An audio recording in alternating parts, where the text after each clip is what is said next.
ವೃಶ್ಚಿಕ ರಾಶಿಯವರ ಅದೃಷ್ಟದ ಬಾಗಿಲು ತೆರೆಯುವಂತಹ ಸಂದರ್ಭ ಬಂದಿದೆ. ಯಾಕಂದ್ರೆ ಗುರು ತನ್ನ ಉಚ್ಚ ಸ್ಥಾನಕ್ಕೆ ಬರುವಂತಹ ಸಂದರ್ಭದಲ್ಲಿ ಇದು ವೃಶ್ಚಿಕ ರಾಶಿ ವೃಶ್ಚಿಕ ಲಗ್ನದವರಿಗೆ 9ನೇ ಮನೆ ಆಗಿರುತ್ತೆ. ಹಾಗಾಗಿ ಭಾಗ್ಯ ಉದಯ ಆಗುವಂತಹ ಸಾಧ್ಯತೆ ತುಂಬಾ ಹೆಚ್ಚಾಗಿದೆ. ಇದರ ಕುರಿತಾಗಿರುವಂತಹ ಪೂರ್ಣವಾದ ಮಾಹಿತಿಯನ್ನು ಇಂದಿನ ಸಂಚಿಕೆಯಲ್ಲಿ ತಿಳಿಸ್ಕೊಡ್ತಾ ಇದ್ದೇನೆ. ಮೊದಲನೇ ಸಾರಿ ಚಾನಲ್ಗೆ ಬಂದಿರುವಂತವರು ಸಬ್ಸ್ಕ್ರೈಬ್ ಮಾಡ್ಕೊಳ್ಳಿ, ಹಾಗೆ ಪಕ್ಕದಲ್ಲಿರುವಂತಹ ಬೆಲ್ ಐಕಾನ್ ಕೂಡ ಕ್ಲಿಕ್ ಮಾಡ್ಕೊಳ್ಳಿ ಅಂತ ಹೇಳ್ತಾ, ಇದು ವೃಶ್ಚಿಕ ರಾಶಿಯವರ ಗುರು ಗೋಚಾರ ಫಲ.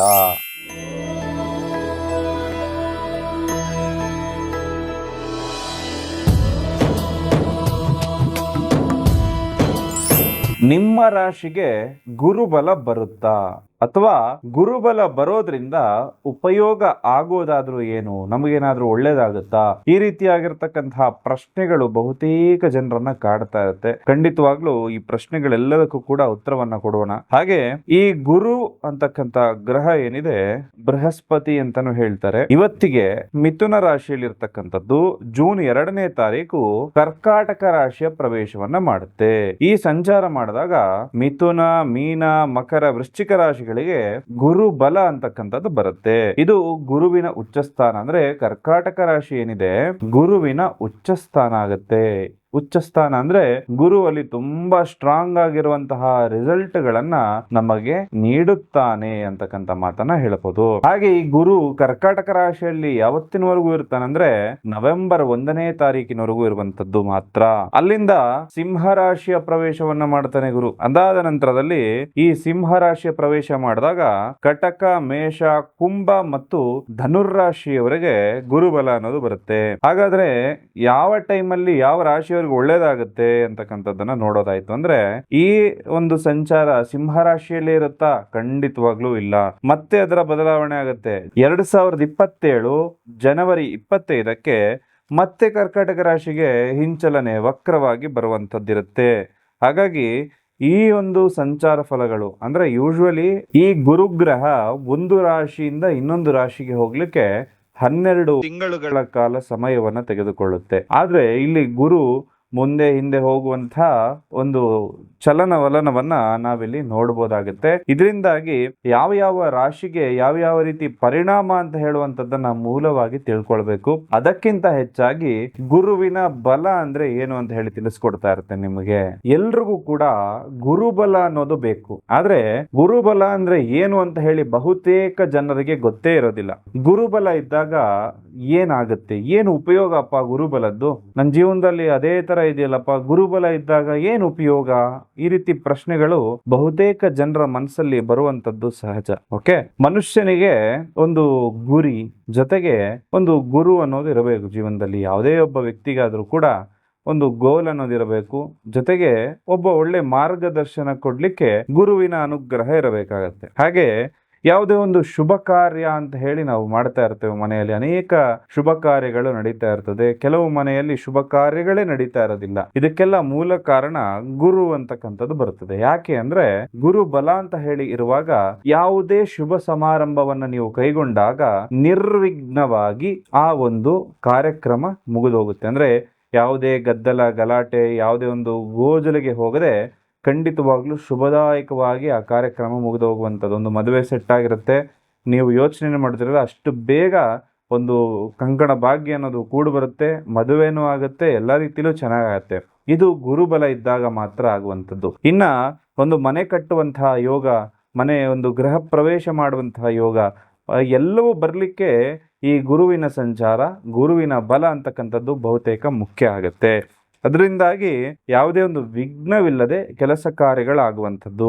ಗುರುಬಲ ಇಲ್ಲ ಅಂದ್ರೆ ಏನಾಗುತ್ತೆ? ಹಾಗಾದ್ರೆ ಗುರುವಿನ ಒಂದು ಅನುಗ್ರಹವೇ ಇಲ್ಲ ಅಂದ್ರೆ ಏನಾಗುತ್ತೆ? ಅಥವಾ ಗೋಚಾರ ಫಲದಲ್ಲಿ ಗುರು ನಮ್ಮ ರಾಶಿಗೆ ಲಗ್ನಕ್ಕೆ ಒಂದು ಬಲವನ್ನ ಕೊಡ್ತಾ ಇಲ್ಲ ಅಂದ್ರೆ ನಾವೇನು ಮಾಡಬೇಕು ಅಂತಂದ್ರೆ ಅದಕ್ಕೆ ಬಹಳ ವಿಶೇಷವಾಗಿರೋ ಪರಿಹಾರಗಳಿರುತ್ತೆ.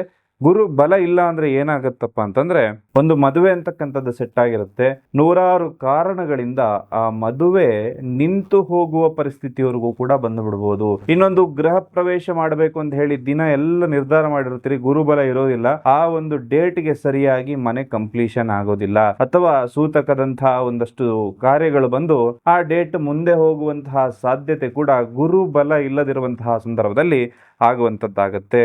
ಈ ಗುರುಬಲ ಯಾವುದಕ್ಕೆಲ್ಲ ಬೇಕು ಅಂದ್ರೆ ನಿಮಗೆ ಒಂದು ಪ್ರಮೋಷನ್ ತಗೊಳ್ಳಿಕ್ಕೆ ಕೆಲಸ ಕಾರ್ಯದಲ್ಲಿ, ಅಥವಾ ಒಂದು ಹೊಸ ಬಿಸ್ನೆಸ್ ಅನ್ನ ಸ್ಟಾರ್ಟ್ ಮಾಡಲಿಕ್ಕೆ, ಹಾಗೆ ಒಂದು ಮದುವೆ ಅಂತಕ್ಕಂಥದ್ದನ್ನ ಆಗ್ಲಿಕ್ಕೆ, ಗೃಹ ಪ್ರವೇಶವನ್ನ ಮಾಡಲಿಕ್ಕೆ ಈ ಗುರುವಿನ ಬಲ ಅಂತಕ್ಕಂಥದ್ದು ಖಂಡಿತವಾಗ್ಲೂ ಕೂಡ ಪ್ರತಿಯೊಬ್ಬರ ಮೇಲೂ ಕೂಡ ಇರಬೇಕು.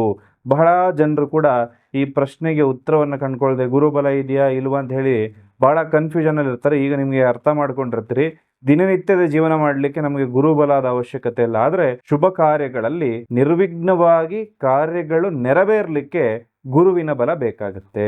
ಗುರುಬಲ ಇಲ್ಲದವರು ಏನ್ ಮಾಡಬೇಕು, ಅಥವಾ ಗುರುಬಲ ಪಡ್ಕೊಳ್ಳಿಕ್ಕೆ ಏನ್ ಮಾಡಬೇಕು ಅಂದ್ರೆ, ಯಾವುದೇ ಒಂದು ಕಮರ್ಷಿಯಲ್ ಅಂತ ಅನ್ಕೊಳ್ಳಕ್ ಹೋಗ್ಬಾರ್ದು. ಅದು ನಿಮ್ಮ ಒಳಿತಿಗಾಗಿ ಸೂಚಿಸ್ತಾ ಇರುವಂತಹ ಪರಿಹಾರಗಳಾಗಿರುತ್ತೆ. ಮುಖ್ಯವಾಗಿ ಗುರು ಬೀಜ ಮಂತ್ರವನ್ನ ನೀವು ಪ್ರತಿನಿತ್ಯ ಜಪ ಮಾಡ್ಕೊಳ್ಬಹುದು. ಗುರು ಇದರಿಂದ ಸ್ಟ್ರಾಂಗ್ ಆಗ್ತಾ ಹೋಗುತ್ತೆ. ಜೊತೆಗೆ ಗುರುವಾರದ ದಿನ ಹಳದಿ ವಸ್ತ್ರವನ್ನು ಧರಿಸುವಂಥದ್ದು ಕೂಡ ಗುರುವನ್ನ ಸ್ಟ್ರಾಂಗ್ ಮಾಡ್ತಕ್ಕಂಥದ್ದು. ಜೊತೆಯಲ್ಲಿ ಗುರುವಿನ ಅಂಶವುಳ್ಳಂತಹ ವಿಶೇಷವಾದ ಮಣಿಗಳನ್ನು ನಿಮ್ಮ ಎಡಗೈಯಲ್ಲಿ, ಎಡ ಹಸ್ತದಲ್ಲಿ ನೀವು ಧರಿಸ್ಕೊಳ್ಬೇಕಾಗತ್ತೆ.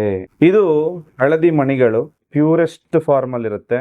ಬಹಳಷ್ಟು ನಿಮಗೆ ಆನ್ಲೈನಲ್ಲಿ ಸಿಗುವಂಥದ್ದು ಯೆಲ್ಲೋ ಕಲರ್ ಇರುತ್ತೆ, ಬಟ್ ಅದು ಬರೀ ಒಂದು ಗ್ಲಾಸ್ ಆಗಿರುತ್ತೆ. ಅದನ್ನು ಹಾಕೋಬೇಡಿ. ಈ ರೀತಿಯಾಗಿರ್ತಕ್ಕಂತಹ ಮಣಿಗಳನ್ನು ಹುಡುಕೊಂಡು ಧರಿಸ್ಕೊಳ್ಳಿ. ಜೊತೆಗೆ ನಿಮ್ಮ ರಾಶಿಯ ಅಧಿಪತಿ ಯಾರು ಅಂತ ತಿಳ್ಕೊಂಡು ಅದನ್ನು ಧರಿಸ್ಕೊಳ್ಳೋದ್ರಿಂದ, ಅಥವಾ ನಿಮ್ಮ ದಶಾಭುಕ್ತಿಯನ್ನು ಚೆಕ್ ಮಾಡಿಕೊಂಡು ಆ ದಶವನ್ನು ಸ್ಟ್ರಾಂಗ್ ಮಾಡುವಂತಹ ಮಣಿಗಳನ್ನು ನಿಮ್ಮ ಕೈಯಲ್ಲೇ ನೀವು ಧರಿಸೋದ್ರಿಂದ ತುಂಬ ಯಶಸ್ವಿ ವ್ಯಕ್ತಿ ಆಗ್ತೀರಿ. ಯಾವುದೇ ಅಡೆತಡೆಗಳು ಬಂತು ಅಂದರೂ ಕೂಡ ಅದೆಲ್ಲವೂ ಕೂಡ ಪಾರಾಗುವಂಥದ್ದಾಗುತ್ತೆ. ಕೆಲವೊಬ್ಬರ ಜೀವನದಲ್ಲಿ ರಾಜಯೋಗ ಇದ್ರೂ ಕೂಡ ಸಾಮಾನ್ಯ ವ್ಯಕ್ತಿಯ ರೀತಿ ಜೀವನವನ್ನು ನಡೆಸ್ತಾ ಇರ್ತಾರೆ. ಇನ್ನು ಕೆಲವರ ಜೀವನದಲ್ಲಿ ಯಾವುದೇ ಯೋಗ ಇಲ್ಲದಿದ್ರೂ ಕೂಡ ದಿನದಿಂದ ದಿನಕ್ಕೆ ಅವರ ಅಭಿವೃದ್ಧಿ ಅಂತಕ್ಕಂಥದ್ದು ಆಗ್ತಾ ಇರುತ್ತೆ. ಅದಕ್ಕೆ ಮೂಲ ಕಾರಣ, ನನಗೆ ಯಾವ ರಾಶಿ, ಯಾವ ನಕ್ಷತ್ರ ಅಂತ ಹೇಳಿ ನೋಡಿಕೊಂಡು ನಾವು ಯಾವ ಕೆಲಸ ಮಾಡಿದ್ರೆ ಸಕ್ಸಸ್ ಆಗ್ತೀವಿ ಅಂತ ಹೇಳಿ ತಿಳ್ಕೊಂಡು ಆ ಕೆಲಸವನ್ನು ನಾವು ಮಾಡಬೇಕಾಗತ್ತೆ. ನಮಗೆ ಅದೃಷ್ಟ ಕೊಡುವಂತಹ ಸಂಖ್ಯೆಯನ್ನು ನಾವು ಬಳಸಬೇಕಾಗತ್ತೆ. ನಿಮಗೆ ಅದೃಷ್ಟ ಕೊಡುವಂತಹ ಹೆಸರನ್ನು ನೀವು ಇಟ್ಕೊಂಡಾಗ ತುಂಬಾ ಯಶಸ್ವಿ ವ್ಯಕ್ತಿ ನೀವಾಗ್ತೀರಿ. ಜೂನ್ 2, 2026ರಂದು ಗುರುಗ್ರಹವು ಸಂಚಾರ ಫಲದಿಂದಾಗಿ ಕರ್ಕಾಟಕ ರಾಶಿಯ ಪ್ರವೇಶ ಮಾಡುತ್ತೆ. ಮಿಥುನ ರಾಶಿಯಿಂದಾಗಿ ಕಳೆದ ಒಂದು ವರ್ಷದಲ್ಲಿ ವೃಶ್ಚಿಕ ರಾಶಿಯವರಿಗೆ ಅಷ್ಟಮ ಸ್ಥಾನದಲ್ಲಿ ಗುರುಗ್ರಹ ಇತ್ತು. ಇದರಿಂದಾಗಿ ಸಾಕಷ್ಟು ಅವಮಾನ, ಆರ್ಥಿಕವಾದ ನಷ್ಟ, ಆರೋಗ್ಯ ಸಮಸ್ಯೆಗಳು ಬಂದಿರುತ್ತೆ. ಅವರ ಒಂದು ಸಂಬಂಧಗಳಲ್ಲಿ ಬಿರುಕು ಕೂಡ ಮೂಡಿರುವಂತಹ ಸಾಧ್ಯತೆ ಇರುತ್ತೆ. ಎಲ್ಲವೂ ಕೂಡ ಪರಿಹಾರವಾಗಿ ಗುರು ಮಿಥುನ ರಾಶಿಯಿಂದ ಕರ್ಕಾಟಕ ರಾಶಿಗೆ ಬರ್ತಾ ಇದ್ದಂತೆ ಭಾಗ್ಯದ ಸ್ಥಾನ ಓಪನ್ ಆಗುತ್ತೆ.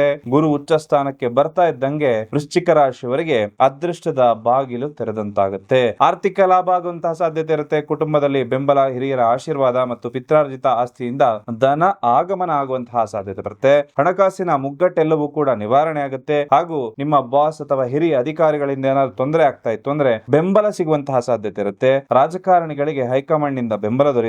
ಸಂಬಳ ಹೆಚ್ಚಾಗುವಂತಹ ಸಾಧ್ಯತೆ ಇದೆ. ಉದ್ಯೋಗದಲ್ಲಿ ಪ್ರಮೋಷನ್ ಪಡೆಯುವಂತಹ ಸಾಧ್ಯತೆ ಇದೆ. ವಿದೇಶ ಪ್ರಯಾಣ, 9ನೇ ಮನೆ ಪ್ರಯಾಣವನ್ನು ಸೂಚನೆ ಮಾಡ್ತಾ ಇರುತ್ತೆ. ಹಾಗೆ ಅತ್ಯಂತ ಪೂರಕವಾಗಿ ನೀವೇನಾದ್ರೂ ಒಂದು ಕಷ್ಟಪಟ್ಟೇನಾದ್ರೂ ಪ್ರಯತ್ನ ಪಡ್ತಾ ಇತ್ತು ಅಂದ್ರೆ ವಿದೇಶ ಪ್ರಯಾಣಕ್ಕೆ ಅತ್ಯಂತ ಪೂರಕವಾದಂತಹ ಸಂದರ್ಭ ಇದಾಗಿರುತ್ತೆ. ಹಾಗೂ ಗುರುವಿನ ದೃಷ್ಟಿಯಿಂದಾಗಿ ನಿಮಗೆ ಸಾವಿರಾರು ದೋಷಗಳಿದ್ರೂ ಕೂಡ ಎಲ್ಲವೂ ನಿವಾರಣೆ ಆಗುವಂತಹ ಸಂದರ್ಭ ಬರುತ್ತೆ. ಈ ಬಂಡವಾಳ ಹಾಕಿ ಏನಾದ್ರೂ ಬಿಸ್ನೆಸ್ ಮಾಡುವಂತವರಿಗೆ ಶುಭ ಸಂದರ್ಭ ಇದಾಗಿರುವಂತದ್ದು. ಹಾಗೂ 3ನೇ ಮನೆ ಪರಾಕ್ರಮವನ್ನ ಸೂಚನೆ ಮಾಡುವಂತಹ ಮನೆ.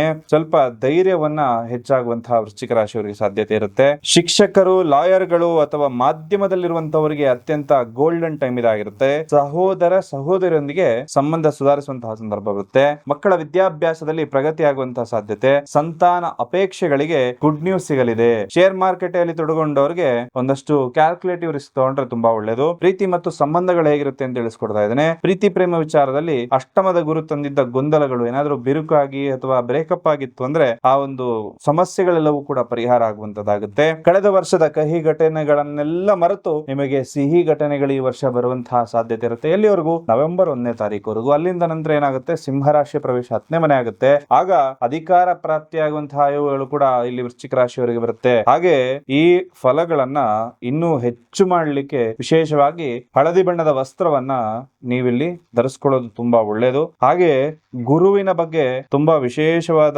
ಮಾತುಗಳನ್ನ ಹೇಳಬೇಕು. ಗುರು ಬಂದು ತುಂಬಾ ಅಭಿವೃದ್ಧಿ ಕೊಡುವಂತಹ ಸಾಧ್ಯತೆ ನಿಮ್ಗೆ ಇಲ್ಲಿರೋದ್ರಿಂದ ಖಂಡಿತವಾಗ್ಲೂ ಶುಭ ಫಲವನ್ನು ನೀವು ನಿರೀಕ್ಷೆ ಮಾಡಬಹುದು. ನೀವು ಅನ್ಕೊಂಡಿರೋ ಕೆಲಸ ಕಾರ್ಯಗಳೆಲ್ಲವೂ ಕೂಡ ಈ ವರ್ಷ ನೆರವೇರಲಿ ಅಂತ ಹೇಳಿ ಭಗವಂತರಲ್ಲಿ ಪ್ರಾರ್ಥನೆಯನ್ನ ಮಾಡ್ತಾ ಸರ್ವೇ ಜನಃ ಸುಖಿನೋ ಭವಂತು.